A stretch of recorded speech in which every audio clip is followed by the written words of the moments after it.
everyone. Welcome to the first episode of the Get It With Brad show. My first guest is the MMA legend, Josh the Dentist Neer. I first met Josh over a decade ago when I was taking kickboxing classes at Round Kick Gym. And Josh was one of the coaches there. I eventually became friends with Josh, and he has been like a life coach to me. He has helped me get motivated to get it and be successful in building my insurance agency and in life. Today we're going to talk about Josh's story. At a young age, Josh became one of the pioneers of MMA in Iowa. Back when MMA was just starting to become popular, Josh competed in amateur fights that were put on in a famous bar in Des Moines called Toad Holler. And it was around that time that Josh got the nickname the Dentist. Because he knocked out the teeth of his opponents in 2 consecutive fights. So Josh went on to compete in the UFC and became one of the most popular fighters. He earned the Fight of the Night award on 3 separate occasions, and he's just really good. But you know what, guys? I'm not here just to talk about what you can look up on Wikipedia. I want you guys to get to know the real man here, Josh, and that's what we're going to do. So Josh, how are you doing tonight? I'm good. Just got done with jiu-jitsu practice, kickboxing practice. So. Hell yeah. Yeah. And so, Josh, first question is, tell me about your childhood. What was it like, and when did you first realize that you had a talent in martial arts? Well, I grew up in a small town, and I can't really tell when I had the talent for martial arts, but my dad always enjoyed boxing, and I remember as a kid we used to watch the Mike Tyson fights. Oh yeah, those were good. As I got older, I watched the Roy Jones fights. Didn't really watch MMA until I guess it came out in 1993. I would have been 10 years old then. So I really didn't see it MMA or anything until probably I was like 14 or 15. We used to rent the VHS tapes from like Blockbuster. Oh yeah, I remember that. The movie store. So yeah, that's how I originally started watching UFC and watching MMA fights. Who was your first UFC athlete that you really admired? The first guy that I really liked was Kevin Randleman. He, RIP, he died probably 10 years ago. Yeah. But he was like one of the first guys I started watching because I was a wrestler and he was a wrestler. I liked his intensity. He was the first guy that I started watching, and then I really liked Yves Edwards, was like my favorite fighter back in the day, and he was just really good at everything. He did thug jitsu, so yeah, that's what he called his fighting style was thug jitsu. So yeah, so he was like my favorite fighter back in the day. That's awesome, Josh. And how did you get your first MMA fight? Well, it's funny because I was just talking to the kids from the jiu-jitsu class about this. I had a friend named Jeff Dayball, and his whole family was into fighting, and he was on our wrestling team. He was like the same grade as me, and we used to like wrestle around and do jiu-jitsu. I was obviously a better wrestler than him, but he knew submission holds, so I would usually be beating him, and then somehow he would submit me in an armbar or a triangle choke. Yeah, I think something like that, you know, because I didn't know any submissions. So friends with Jeff, I eventually started going over to his house and watching the UFC fights and stuff. And then just out of coincidence, I ran into him after I graduated high school at the state fair, and I was getting ready to go to college, and he was like, hey, they have fights at Toad Holler, you should come out and watch me. And so I was like, okay, I'll come watch you. And at the time they had jiu-jitsu matches, kickboxing, boxing, or MMA. And so I went out and watched him he did a jiu-jitsu match and he won. Cool. And yeah, after the match or whatever, I was like, man, I want to fight. And he was like, well, you should start with jiu-jitsu first, you know, it's less dangerous because, you know, back then it was called NHB, no holds barred. So there is a lot less rules, and it's more just like a street fight. Yeah. Like now they have a lot of different rules to protect the fighters and stuff, but back then it was a lot more violent. And I was like, no, dude, if I'm gonna do this, I'm just gonna sign up for NHB. Yeah. And he was like, no, don't do that, don't do that. And I was like, well, I'm going to. So. Wow. I signed up for no holds barred and had my first fight, and I was getting my butt kicked in the beginning of the fight. The guy that I fought looked like he was straight out of prison. He had just like in the movies when you see those like underground fights and he had tattoos on his head, everything, and so he was kicking my butt in the beginning of the fight, and then at the end of the fight I came back. I ended up finishing him, knocking him out. And then I was just kind of addicted after that, and just kind of did the crowd like go crazy? The crowd went crazy, so it was like adrenaline rush, and that's how I kind of got addicted. And then I started training more, and I had to go to college like a month later after I started fighting. At Waldorf? Yeah, Waldorf Waldorf College, and I was on the wrestling team. And so then it was like kind of like I was wrestling in college, and then I was coming back on at the time the fights were on Wednesdays at Toad Holler. It was every Wednesday.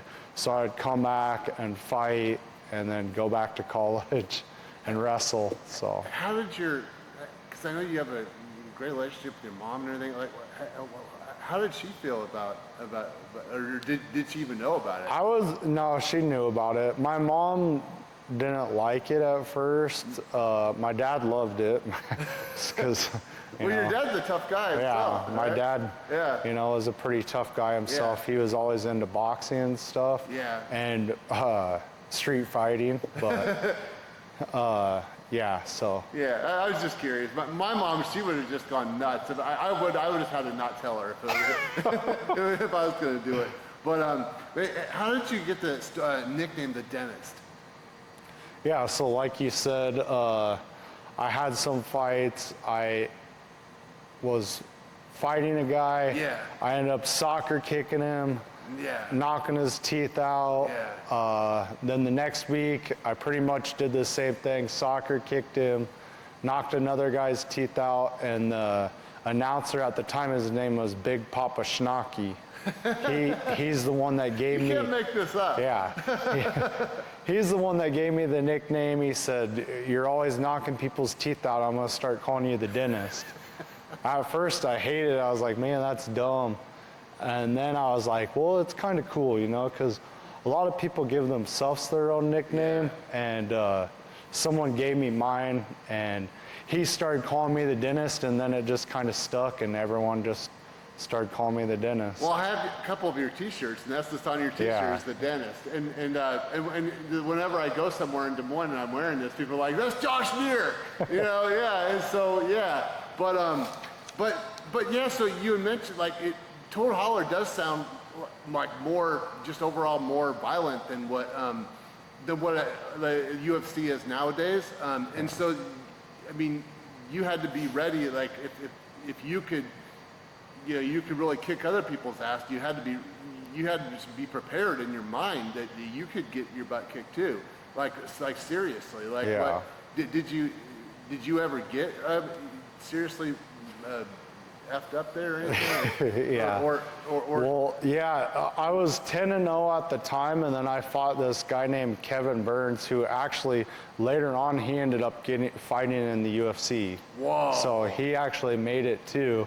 And I fought him. I didn't know anything about him, And people told me he was a wrestler, and actually was a taekwondo guy. Dang. And so I was expecting him to try to take me down. We came out, and he just front kicked me right in the face, broke my nose. And then he ended up finishing me, you know. He ended up just flurrying on me and finishing me. Well, it sounds like you didn't quit when your nose was broken. Yeah, I kept fighting, but then the referee stopped it. My nose was shattered. You know, I broke my nose 4 times after that.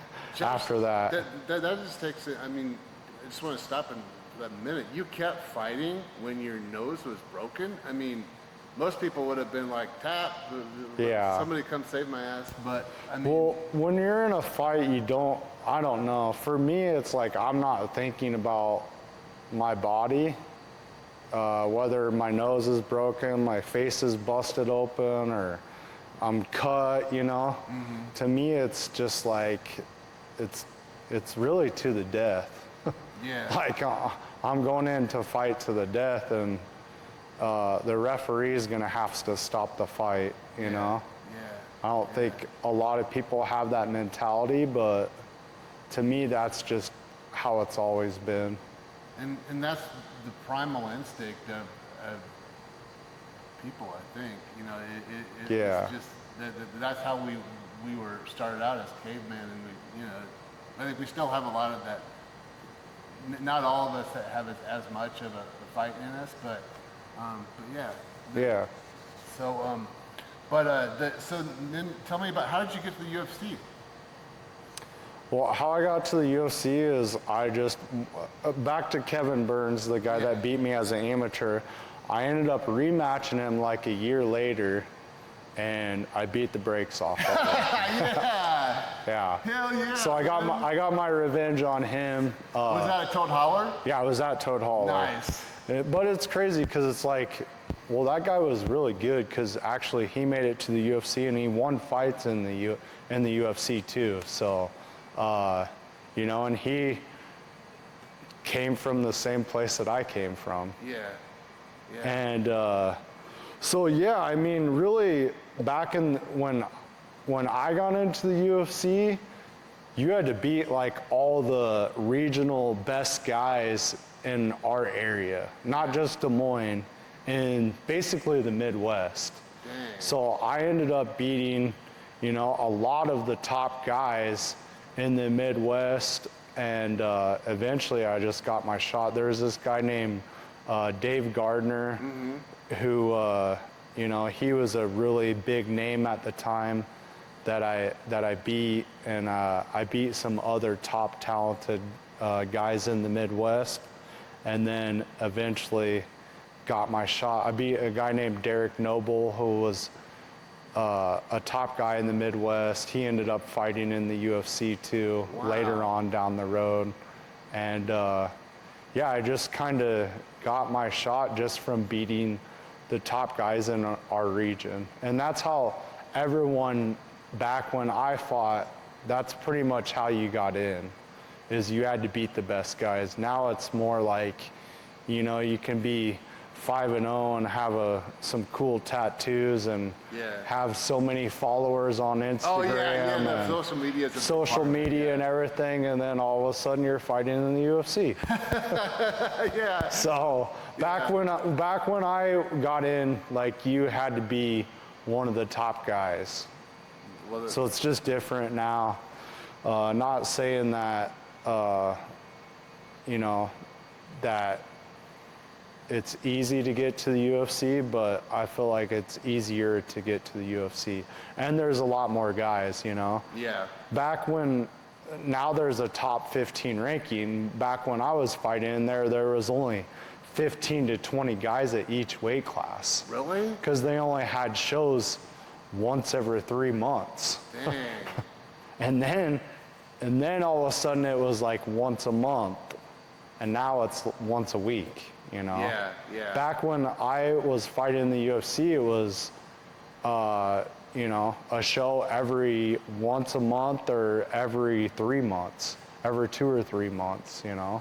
There was only There's only 12 to maybe 20 shows a year, and now there's way more than that. Did you deal directly with Dana White back then? No, I've never dealt with Dana White directly. I've always had a manager do that, and Okay. you know, people have like wanted me to go through the matchmaker or go through Dana and stuff, but Yeah. I just never wanted to do that. I feel like a lot of those guys are kiss asses, and Yeah. I want someone that's looking out for me, handling That makes my sense. negotiations. Yeah, yeah. And then one of your most famous opponents was Nate Diaz, and you guys had an amazing fight in September of 2008. They ended up winning Fight of the Night award, and then also I was doing some research for this interview, and I came across a recording of Nate Diaz on the Bradley Martin podcast in 2023. Are you familiar with that? Yeah, He said yeah. that you were his toughest opponent in his entire fight career. They asked him, who was your toughest opponent ever? And he said it was you. And he said it was based on how hard you came at him in that fight in 2008 in the UFC. So just to set the stage, that was 15 years after the fight that he immediately recalled it was you that was his toughest opponent. You must have really came at him hard. Like, what does that feel like that was like to know that you are his toughest opponent? Because he's faced the toughest, in the whole world. Yeah, yeah. I mean, that's a huge compliment. I thank him for, saying that. He definitely was one of my toughest opponents too, and originally I fought Nick before I fought Nate, and Nick is Nate's older brother, who's, one of the badasses of the world. Oh, yeah. Nick was the original one, so. It's kind of crazy how me and Nate ended up fighting, because I fought his brother, and after I fought his brother, I actually was a fan of Nick, Yeah. just because of his fighting style. I felt like their fighting style and my fighting style are similar. It's kill or be killed, That's what I loved about Yeah, Diaz. I mean, everyone loves, watching them fight, because it's like they're real fighters. They're going out and they're not trying to win a competition. No, not at all. It's like fight to the death, yeah, it's so, like the old gladiators. yeah. Yeah. So yeah, that's a huge compliment by Nate, and both of those guys, of Nick and Nate, are two of my favorite fighters, and definitely two of my toughest fights, along with Spencer Fisher. Yeah. Was one of my toughest fights too. That's awesome, Josh. And one thing I know just from knowing you and being friends with you for a long time is that you would eventually became friends with Nate. And we're here recording this in Elite Edge, but Nate has come to Elite Edge to give seminars before. And Josh, you've traveled to California to train at Nate's gym before. How did that end up happening after you guys had this major battle? Like, how did you guys end up becoming cool with each other? Yeah, I think it was just mutual respect between both of us. And it's funny because actually after me and Nate fought, I messaged him on MySpace or Facebook. I can't remember which one it was. Right then, that's when there was a transition from MySpace to Facebook. Oh, yeah. So I don't know which platform it was, but I ended up, later on he told me, I messaged one of his fan pages that, oh, really? that wasn't him, and then he never messaged me back, and I'm like, what an asshole. Dude, I messaged him, and then he never even messaged me back. So eventually, I don't know how we ended up training, but after the fight, he was like, come out and train. And I said the same thing to him, you can come train with me. And There's absolutely mutual respect. yeah, and so eventually I think my manager reached out to Cesar Gracie, who at the time was Nate's manager, and then my manager and Caesar talked, and somehow I ended up coming out there and training with them. And yeah, and then Nate has done a seminar. He's did 2 seminars here, and one was right after the second fight with Conor McGregor. It was like a month later. Wow. So it was when he was on, you know, he was like the biggest star at the time, or you know, him and Conor were the top 2 stars in the world. That's all yeah. you heard about when on ESPN is that fight. Yeah, and yeah, that's really cool. It would be awesome if we get Nick to come out for a seminar. Oh, that would be so awesome. Yeah. I love both of the Diaz brothers just as a fan. So, let's see here. Next question here, Josh. One of the things that not all the fight fans know about you is that you are a great, awesome father too. Just training with you and being friends with you, I know that your daughter JC means a lot to you. And also just as a student here at the gym, you never miss class. Like you're the coach and you're always here. You never get sick, it seems like even. But occasionally JC will have a game, and that's when you have to miss, and of course your assistant coaches will take over. But she has graduated high school, and now she plays softball at Grandview University. What does being a good father mean to you? It means a lot. You know, I think that my childhood, my dad wasn't in my life a lot, you know, and my parents got divorced when I was probably 10 years old, or 9 or 10 years old, and after that really my dad wasn't in my life. So to me it's just important to you know, me and my daughter's mom aren't together, but to me it's important to be in my daughter's life and, you know, be a role model for my daughter and just be there for her. That is so cool. And she got I think a full scholarship due to playing softball, and it's one of the best teams in the United States. I mean, she's just really doing well, and I think that's really cool that you played a big part in that. Yeah, yeah. I mean, she's always.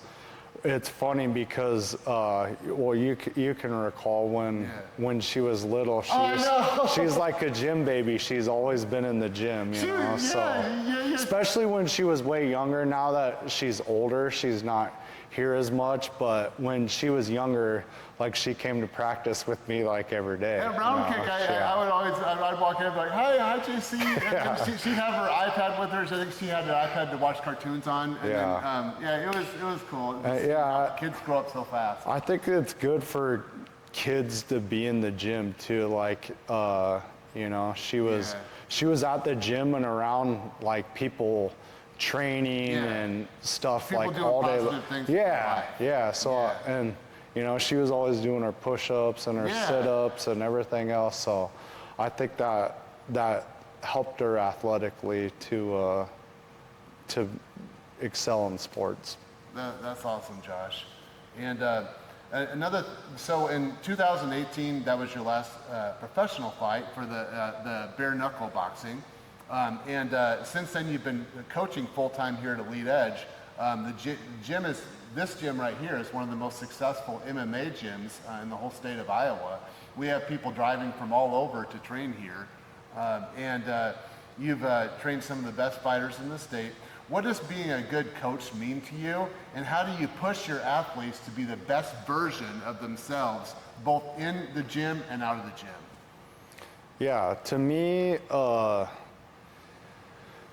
you know, I just try to lead by example. So if I'm in here all the time, training all the time, I feel like a lot of people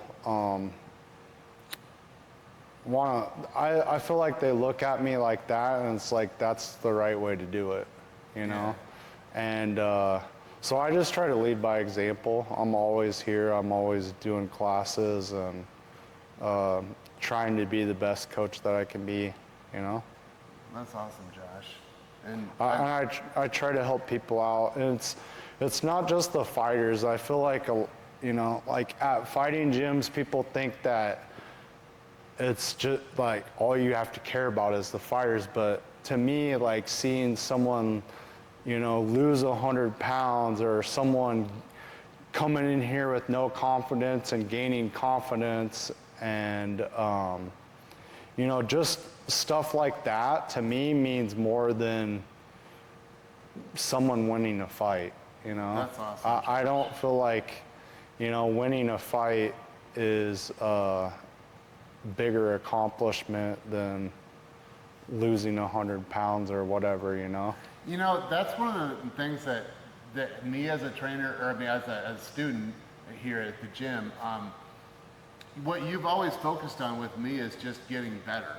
And because I've never gotten to the point where I've gotten, you know, extremely good at it, but the fact that I continually get better, I can tell that that's what your focus is on. Your focus is on where I'm at, not where just all the top fighters are, but where each individual person's at, Yeah. and getting them to be the best version of themselves. And that's really what martial arts is all about, so that's awesome. Yeah, yeah. What I wanted to show you a little picture here. That this is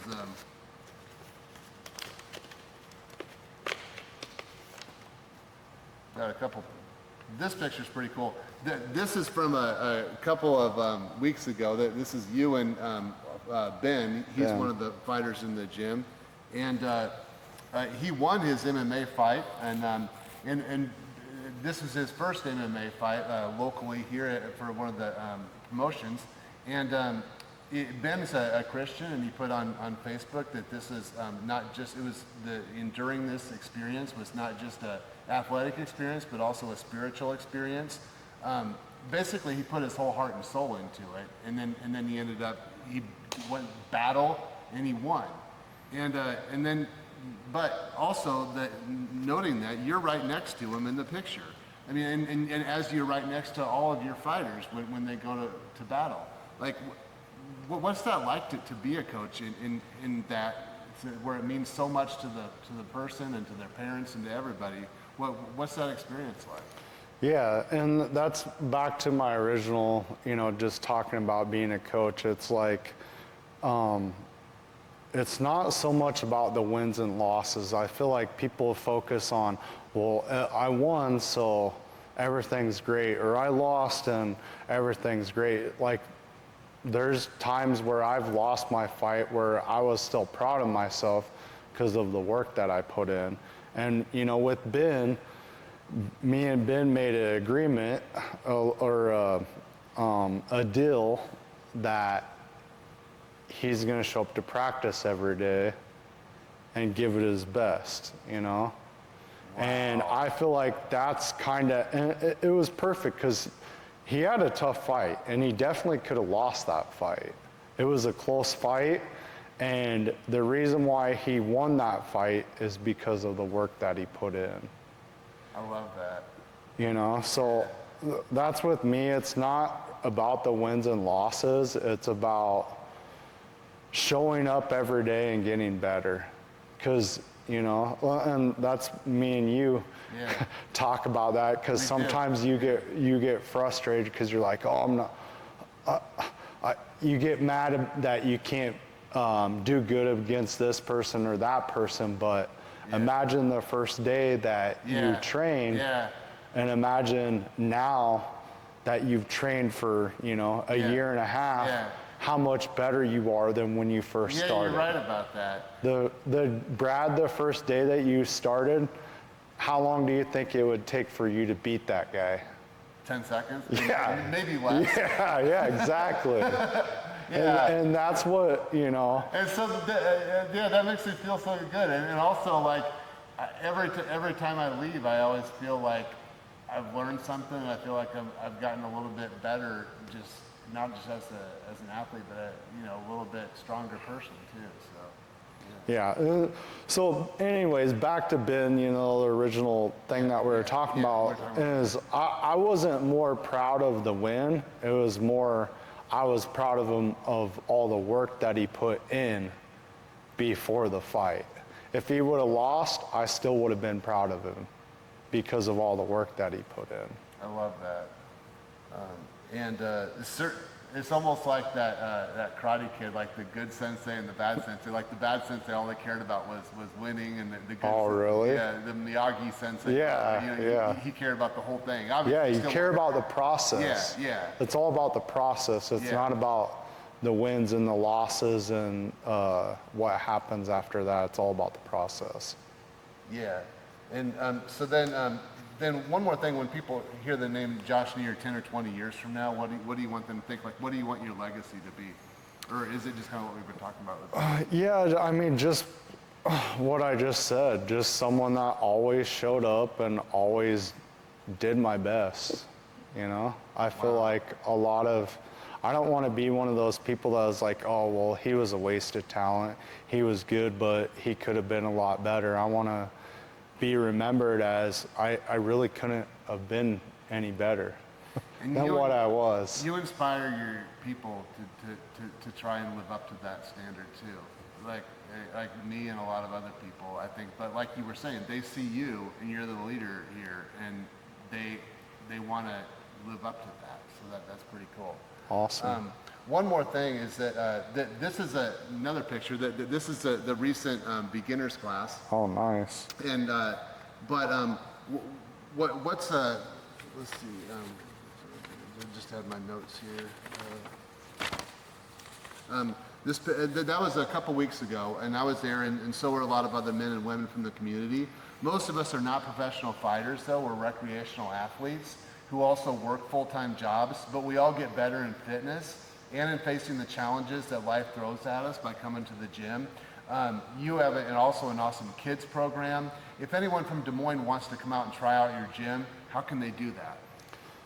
They can just come in and sign up, or you can come in and try a free class. Your first class is free, so. First class is free. Yep, just come in and try it out, or you can call the gym phone. If you Google Elite Edge Ankeny, the gym phone will come up, so you can give us a call and come try a class. I mean, we have men, women, old people, young people, you know, so martial arts is for everyone, and and everyone should train martial arts. I thought I was too old a couple years ago, and I ended up coming back because I was like 43, and you're like, oh no, we got older people than that, and it's true. There are just a few people older than that. Yeah, we got Todd, who's 60 years old, and he just won his first jiu-jitsu tournament. Yeah, he beat a whole bunch of young kids in his first jiu-jitsu tournament. It's not the body, it's the heart and the man, right? Yep. Yeah. Well, Josh, thank you for doing this interview, and I feel like I've even learned, even though I've known you a long time, I've learned more about you, and you're an awesome guy, and really a great ambassador for the sport of martial arts. So, yeah. Well, thanks for having me. I appreciate being your first guest. Thank you. Get it with Brad. Yeah. Hell yeah. Hell yeah. Get it with Brad. Yeah.